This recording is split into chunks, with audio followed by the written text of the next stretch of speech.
Dino sama Rudi, dua sekawan terdakwa pembobol ruko di Kelurahan 15 Ulu, Kecamatan Jakabaring, Palembang, dituntut jaksa penuntut umum pidana penjara 3 tahun sama 4 tahun penjara pas jalani sidang di Pengadilan Negeri Palembang.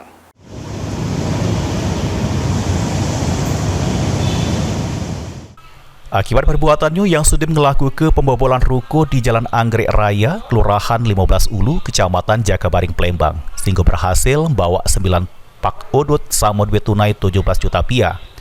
Dua sekawan terdakwa Dino sama Rudi ini jalani sidang tuntutan di Pengadilan Negeri Palembang. Di hadapan Majelis Hakim Ketua Edward, jaksa penuntut umum Miss Rianti nyato ke kedua terdakwa sudah terbukti ngelaku ke tindak pidana maling sebagaimana diatur juru pasal 363 KUHP. Menghukum kedua terdakwa Dino pidana penjara selama 4 tahun, sedangkan terdakwa Rudi dengan pidana penjara selama 3 tahun.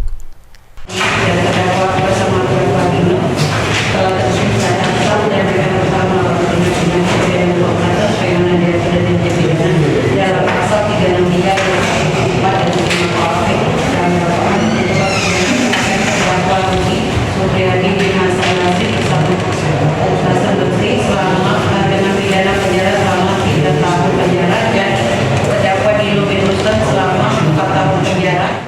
Sementara itu, kedua terdakwa sesudah mendengari tuntutan jaksa penuntut umum terhadapnya, melalui kuasa hukumnya dari Pos Baku menyato ke terima dengan tuntutan tersebut. Heru Wahyudi, PAL TV.